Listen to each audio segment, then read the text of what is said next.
रामकृष्ण हरी विठ्ठल केशव. भगवंताने दिलेलं ज्ञान, कोणतं औषध कसं वापरायचं, कोणत्या वेळेला काय करायचं, ह्या योग्य औषधाचा वापर करून दत्त महाराजांच्या कृपेने, माझ्या सद्गुरूंच्या कृपेने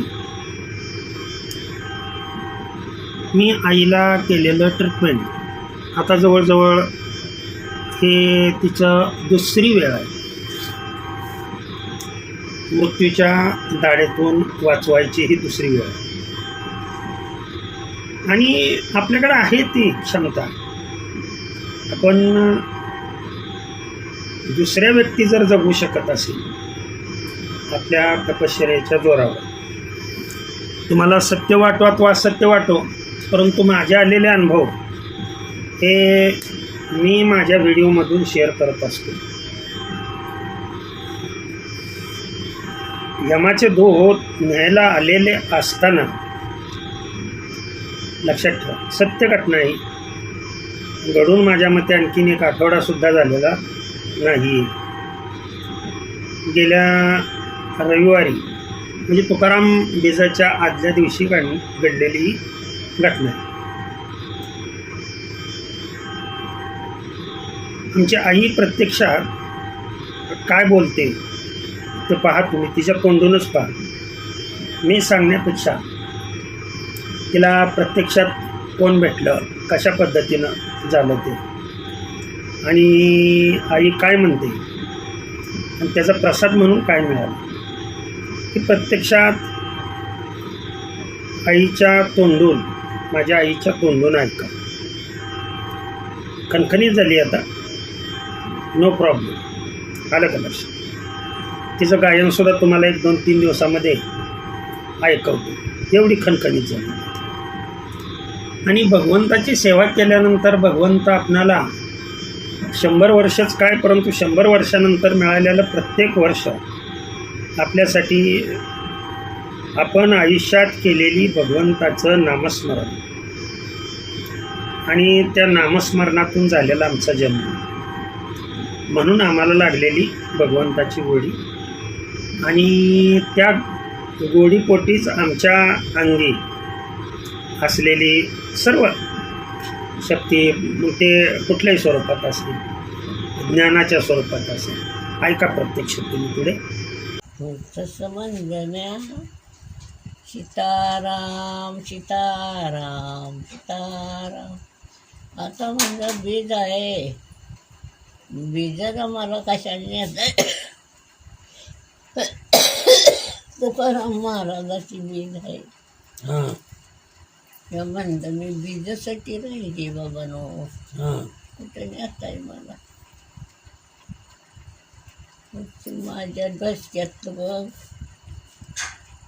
असं फिरत होत का नाही, ती म्हणत होतं छट्ट दिशी म्हणून झाली घातली, त्याच दिवशी उठली. बीजाच्या अगोदर किती दिवस झालं ग? आज सकाळ उठून बीज होती. बर बर, म्हणजे बीजाच्या आदल्या दिवशी कुठं येऊन बसलं? तिथं उमऱ्यावर आलं होतं. बर, किती जण होतं? किती होतं कोणा ठेवत, तिथं होतं उमऱ्यावर. बर, तिथनं कोणा तिथं आलं, ती डोसक्यात. बर बर, असं फिरलं डोसक्यात. बर, ती काही कळालंच नाही कोणा, बर बर, काय होतं काय नाही. बर, ती म्हणलं होय तुला, तुला न्यायला आलोय. न्यायला आलो या, तर मी म्हणलं बाबा नो मला न्या, मी बीजासाठी राहिली, उद्याच्याला बीज आहे तुकाराम महाराजाची. बर, म्हणलं मला कशा नेसताय, गेलं कोणीकडं मग बसून. बर बर बर, काय नाही बोललं. कशा रांडविंडाचं माझ्याकडं आलं कोणा नाही ना, कोणाचं काय येतंय तेव्हा. आता ती तुला तुझी भक्ती, रात्रंदिवस ती चिंतन, देवाचं चिंतन, त्यामुळं तुला ते त्यांचा न्यायचा तुला घास आहे का? तसं तुझ्या- म्हणलं त्याला सांगितलं हां उठून ह्याला सांगितलं हां म्हणला तुला घास होतो उगाच. हां देवाला मला ध्यानात देते त्याला पाच हां बस होतो. भास होतो एक म्हणला बर बर बर म्हणू दे म्हणू दे. भास बाबा म्हणतो मी नाही त्याला काय नाही सांगत ते आपलं खरं धरत नाही ती म्हणतो तुझं बुद्धी बरीच राहिली ती तिला हो दे काय हो दे म्हणा. ठीक आहे. त्याला म्हणलं म्या तू अभंग म्हण सगळं बर बुद्धी बरीच राहिली ना हां अभंग म्हणतो ना त्यांना सांगते म्हणलं सगळं हां भ्रष्ट झाली वे म्हणावं. हा म्हणलं हा. मला म्हणलं बर ते म्हणलं तू भजनात बस आतापर्यंत ते ह्याच चरण सांगते शेवटचं चरण कुठलं ते सांगते त्या अभंगाचं. त्याला ध्यानात राहत ना मी उभा राहायच्या फुटवर ते धरा तुम्ही आपलं हां बोल. मग मी म्हणलं धरा.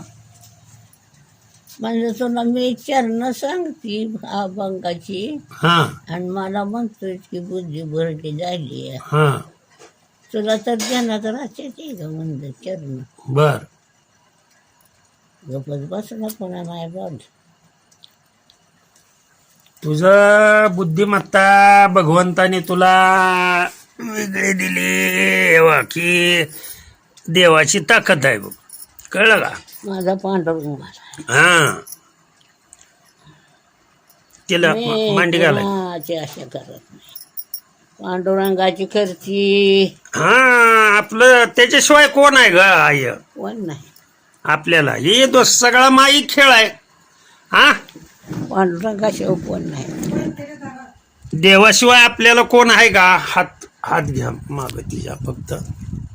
माझा तर बावटा कुठं दड आहे ते तर आहे नाही ते पडत नाही त्याच्यात नाही पडत नाही आता आता एनर्जी एक पी देते आता पडत नाही चहा देऊ का नको चहा तिला थोडा थोडा थोडा दे थोडा थोडाच आहे हा थोडा चांगलाय दूध टाकले होय त्यात. त्यांना दुधाशिवाय चहा पिते द्या बर बर मी घे नाही घे घे तुला घे देते जरा थांब थांब मी धरतो एका बाजूने. थोडं सोड हा सोड आता हा राहू दे मी नंतर घेतो. पाणी प्यायचंय मला. माझ्या मते सर्वांनी ऐकलेलं असावं. असत्य अजिबात नाहीये. तुम्ही येऊन पाहिजे.